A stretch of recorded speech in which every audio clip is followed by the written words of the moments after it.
Hola, feliz lunes 13 de julio. Muchas gracias por estar aquí, por estar compartiendo y al pendiente de la información de la posmañanera. Empieza otra semana, la semana posterior a la visita de el presidente Andrés Manuel López Obrador a Estados Unidos y también una semana intensa para la definición de la política a seguir en relación con los semáforos y las aperturas parciales en esta jornada que todavía perdura de la nueva normalidad del coronavirus. Eh, Otros temas también son importantes y vamos a irlos abordando en la semana y por lo pronto este día de hoy se anunció también la rifa del avión presidencial continúa hasta el 15 de septiembre. Están ya los cachitos. La rifa en realidad ahora va a ser para la adquisición de insumos y de equipamiento en el sector salud, así lo informó el presidente Andrés Manuel López Obrador, y también pues parece que ya hay un comprador, según informó el director de Banobras, Jorge Mendoza, hay un comprador del avión presidencial en abril de este año, se recibió una oferta por 230 millones de dólares. Una parte será en efectivo y otra parte podría ser en especie, en equipo para labores médicas. También mencionó de otro avión, el avión Gulfstream G550, ya se recibió una oferta con un depósito de 2.5 millones de dólares, por lo cual se revisa la documentación y estado físico de la aeronave. En el tema de la Lotería Nacional, el director de la misma, de la Lotería Nacional, Ernesto Prieto, presentó los detalles del sorteo. La rifa será el martes 15 de septiembre a las 16 horas. Se emitieron 6 millones de cachitos. Hasta el día de hoy, con todo y la suspensión de la venta de los boletos por la pandemia, hay 1.355.000 boletos vendidos y bueno, ya están disponibles en 63 expendios en el interior de la República y 44 aquí en la Ciudad de México. Y aquí les mando saludos a Jesús Beltrán, que nos está viendo desde Ojo de Agua, Tecámac, a Laura Ronquillo desde Toluca, muchas gracias. Juanito Rosales, que nos manda muy buenos días. Gracias por estar aquí también conectados. Agradezco a quienes nos están viendo también en otras entidades del país y también desde Estados Unidos. Jorge Esquerra nos saluda con afecto. Enrique SH desde Monterrey. Pablo Quiñones Flores desde Poza Rica, Veracruz. Aquí nos está mandando saludos Miguel Valladares, Andrómeda Villafaña, Mari Carmen Ortiz. Dice, el golpeteo de los panistas no se detiene, la pandemia sigue. Esmeralda Ruiz nos manda saludos desde Calpubac, Estado de México. Iracema Virto, también desde el Estado de México. José del Rosario, muchas gracias. José Luis Ruiz desde Guadalajara, la Perla Tapatía. Desde Celaya, Sin Ley, dice. Tere Cuevas, desde Querétaro. Antonio García, muchas gracias. Alejandra González, que no entiende lo del arrendamiento, no entiendo de qué arrendamiento, pero bueno, ahorita nos lo aclara. Aquí vemos saludos desde Texas de Aniushka López García. Dice que también ahí se está viviendo una situación muy difícil. En San Luis Potosí, Jorge Luis Barberena, muchas gracias. Félix García, Daniel Martínez, muchas gracias. Desde Tlaxcalalcingo, Puebla, Carmen Sánchez. Oscar Hinojosa Ramírez, muchas gracias. Gracias por tus comentarios y que no te enganches con los bots. No tiene sentido engancharse pues con máquinas y mucho menos con los troles que están hechos precisamente para provocar y para enganchar. A todos los post mañaneros, Ami López les manda saludos, Rosa Robles también, desde Tijuana, donde hay todavía un alto índice de personas que padecen de coronavirus. Isabel Aramburu, gracias. María de Socorro Huerta, desde San Luis Potosí. Antolín Pineda, que cómo va la extradición de César Duarte, me imagino. Ahí va avanzando, yo creo que junto con la de Emilio Lozoya, que por cierto también mencionó a Emilio Lozoya el presidente el día de hoy, son las dos grandes extradiciones o procesos de extradición que se conjugarán. Ana Rosa, mi hermana querida desde Mérida, gracias. Nieves Luébano desde Zacatecas. Kemlich Achach desde Mérida, mi tierra queridísima. Alma de la Huerta. Porfirio Díaz Fonseca. El Porfirio nos menciona lo que hoy en la mañanera, desde el principio, señaló Andrés Manuel López Obrador. En los próximos días, del miércoles al viernes, va a asistir el presidente a 3 de las entidades que ahorita son focos rojos, no solamente en materia de seguridad, sino también en el terreno de la pandemia. Estamos hablando de Guanajuato, la entidad con el mayor índice de homicidios en el país, en donde están los enfrentamientos constantes entre estos grupos criminales. Algunos lo señalan como el cártel Santa Rosa de Lima y otros como el cártel Jalisco Nueva Generación. Pero más allá de eso, lo que hay en Guanajuato, y como nos comentó la amiga de Celaya, es una intensa guerra contra la ciudadanía, porque la inseguridad ciudadana se ha incrementado. El gobernador Sinué, que es del PAN, no ha encabezado ningún acto o alguna política en donde uno diga está al frente de una estrategia en donde esté buscando frenar el avance de la inseguridad. Está también el caso de Jalisco. Va a estar en Jalisco el presidente de la República, donde pues está el señor Enrique Alfaro, un gobernador que quiso, pues digamos, enfrentarse o confrontarse con la federación en temas como seguridad y el coronavirus y la política de la pandemia, que creo que es lo peor que puede pasar en una situación como la que estamos viviendo todos los mexicanos y sobre todo la que están viviendo los habitantes de Jalisco. Y también en Colima va a estar el presidente de la República.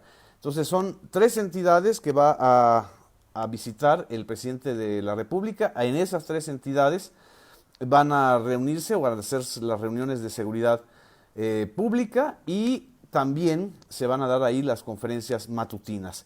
Esto es también importante destacarlo porque lo comentó, lo anunció el presidente López Obrador. Sobre la visita o sobre los ecos de la visita a Estados Unidos y el encuentro con López Obrador, Andrés Manuel López Obrador aseguró que la logística fue consensada con el gobierno de Estados Unidos. Se acordó que estuvieran representados el gobierno y el sector empresarial de ambos países. Le preguntaron si tocaron el tema de Genaro García Luna. Él dijo que no, el tema de García Luna está en el ámbito de la Fiscalía, y tanto en Estados Unidos como en México las fiscalías son independientes del Poder Ejecutivo, es decir, de la Casa Blanca y del Palacio Nacional. Y sobre el encuentro posible con Nancy Pelosi, la líder de la bancada demócrata, de la mayoría de los demócratas en la Cámara de Representantes, subrayó que no era posible o no había tiempo, pero que el tema focal y más importante de la visita fue subrayar el inicio del TEMEC, el inicio de buenas relaciones comerciales, los beneficios que va a traer el TEMEC para México.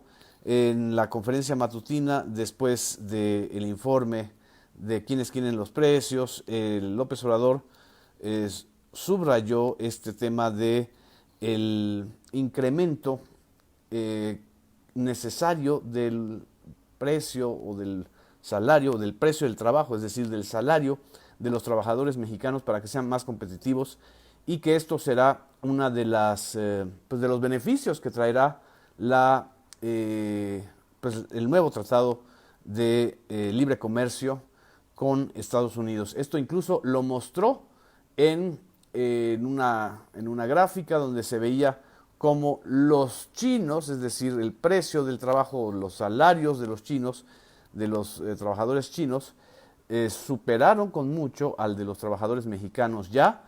Y antes era la fábrica del mundo, que es China. Antes tenía como su principal eje de promoción el bajo costo o el bajo precio del trabajo, es decir, los bajos salarios. Pero esto ya no es posible, y esto es indispensable remontarlo y corregirlo, señaló el presidente López Obrador. Uno de los beneficios principales, insistió, del Tratado de Libre Comercio será en la materia salarial para los trabajadores mexicanos. Esto lo señaló tanto en Estados Unidos y lo volvió a reiterar el día de hoy en la conferencia matutina. Voy a ver si tenemos aquí el audio del presidente López Obrador, antes de que entre al tema polémico de la pandemia. También, bueno, aquí tenemos algo que respondió López Obrador y que es muy importante. Destacó que Emilio Lozoya, el exdirector de Pemex, está dispuesto a aclarar cómo fue la red de corrupción durante su periodo. Así que pónganse a temblar quienes saben que estuvieron de alguna u otra manera relacionados con esta red de corrupción, que no fue solamente Lozoya, sino todo un gobierno y al parecer hasta el Poder Legislativo. Vamos a escuchar cómo lo mencionó López Obrador. Que él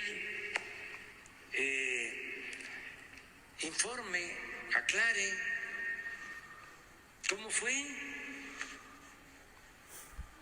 Eso, de acuerdo a lo que informó el fiscal, tuvo que ver hasta con el Poder Legislativo. Hasta allá llegó quizá la estrategia de corrupción de Odebrecht o de otras empresas. Sobre el tema del coronavirus, Andrés Manuel López Obrador reiteró 2 veces, respaldó al doctor Hugo López-Gatell y señaló que no se trata de un enfrentamiento con los 9 estados o las 9 entidades en donde hay deficiencia de la información o riesgos de rebrote. Esto es lo que mencionó el día de hoy López Obrador. La pandemia y la tragedia que significa, sobre todo por la pérdida de vidas humanas, porque eso es muy doloroso, enterarnos de amigos, incluso familiares que pierden la vida en medio de toda esta situación tan lamentable. Pues estamos trabajando todos los días para enfrentar la pandemia.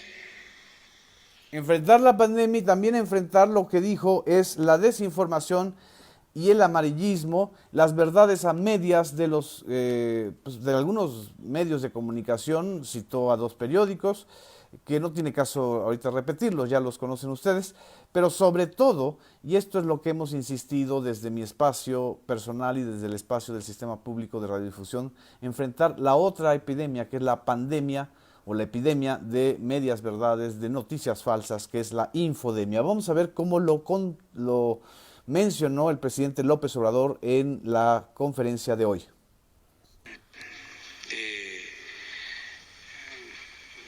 Distorsionar las cosas, Reforma, pero también el Financiero,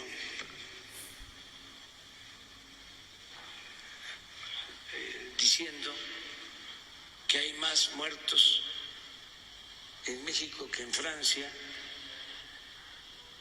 y que en Italia.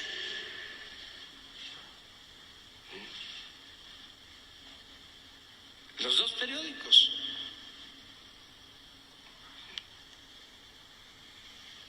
Así es.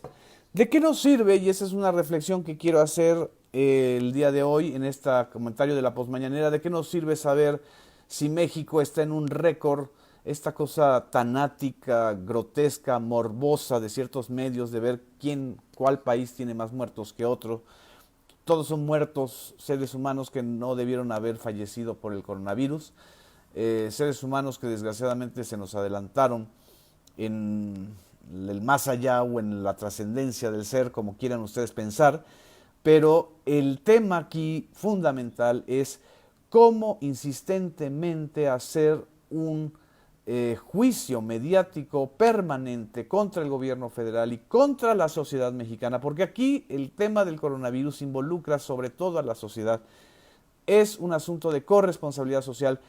fueron los mexicanos, fuimos los mexicanos y las mexicanas quienes nos quedamos resguardados en nuestras casas, quienes quedaron y sacrificaron en muchos casos 1, 2 y hasta 3 meses de salarios y de trabajo por esta epidemia y por esta pandemia, y en relación con el sistema de salud que recibimos quebrado, lo hicimos todos y muchísimos mexicanos sin necesidad de toques de queda, de medidas autoritarias, de desplantes fascistoides como en otros países y en algunos estados y municipios de México. Sin necesidad de eso se logró que la gente se quedara en sus casas. Y después de esto, ahorita que se está abriendo paulatinamente la economía, hay otra vez un asunto y una insistencia de estos medios de pues prácticamente decir que todo es una derrota para México, que hay un mal manejo de la pandemia y que no sé qué esperen, que digamos que venga un dictador y que entonces los encierren en sus casas y que la actividad económica no funcione, que se cierren los espacios que se han abierto, que se llame a juicio a Hugo López-Gatell como si la epidemia la hubiera inventado él. Es decir, una especie de histeria desinformativa que lo único que hacen es fracturar a la sociedad en lugar de convocar a un pacto social. Lo que necesitamos los mexicanos en estos momentos no es ni la paranoia del Reforma, ni el miedo de otros conductores, ni saber si estamos en una competencia de más muertos o no. Desgraciadamente se han muerto muchísimos mexicanos y mexicanas por la mala alimentación que tenemos, por las comorbilidades, por la desgracia de tener un sistema de salud que recibimos absolutamente damnificado, y porque tenemos una pandemia en todo el mundo, y porque también en Estados Unidos, que es la potencia del mundo y la potencia supuestamente más poderosa, está siendo en estos momentos el epicentro de fallecimientos, de enfermedades, de contagios. Este es un tema que no tiene que ver con récord de muertos, tiene que ver con la necesidad de un pacto social entre medios, entre políticos y entre la sociedad. Y sobre todo, entre la sociedad mexicana, con la conciencia de que no hay un papá gobierno que nos va a decir qué es lo que debemos hacer. Ya nosotros tenemos que ser los corresponsables y también pedirle y exigirle al gobierno o presionar al gobierno en donde hayan instituciones del IMSS o del ISSSTE o del sector salud que sean deficientes. Ese es el esfuerzo y ese es el pacto social que deberíamos tener todos. Pero bueno, tal parece que en tiempos de coronavirus los cuervos siguen tratando de generar descontento, infodemia, temor. Por eso, y aquí subrayo lo que me están escribiendo Katy Suárez y varios amigos, yo le creo a López-Gatell. El doctor López-Gatell, y sirva esta reflexión final, no creo que ni gane millones de pesos, no gana nada más que su salario, por estar todos los días informándole a la sociedad y coordinando a un gabinete de salud, a un gabinete de los coordinadores de salud o secretarios de salud de las entidades, porque él asumió la responsabilidad de la conducción de este episodio y de esta pandemia, y no está vendiendo ni ventiladores, no está vendiendo ni aparatos de medición eléctrica de la temperatura. No es un mercader como hay muchos mercaderes que sí están en los sectores o en el sector salud o en las secretarías de salud de los estados. No vino a vender ni a huachicolear el presupuesto. Eso es lo que también no han entendido muchas empresas farmacéuticas y muchos medios. Que el coronavirus básicamente lo tenemos que enfrentar en estos momentos con agua y jabón y con nuestros insumos necesarios de gel o de cubrebocas en el espacio público. Todo lo demás es una invención de un negocio terrible, como siempre ha sido cuando tenemos este tipo de episodios. Y por eso lo quieren tronar, porque él ha frenado esta insistencia y persistencia de destinar miles de millones de pesos a insumos o a medicinas o a aparatos o a estrategias que no van a funcionar de manera fundamental, porque la pandemia la tenemos que enfrentar todos con corresponsabilidad y no esperar a que venga una super farmacéutica o una super empresa y nos venda cuentas de oro. En fin, esto es lo que quería yo también al final de nuestra postmañanera compartirles. Les agradezco mucho sus comentarios y por supuesto todo el apoyo o el apoyo total al doctor López-Gatell. Muchas gracias, buenos días, feliz semana. Gracias.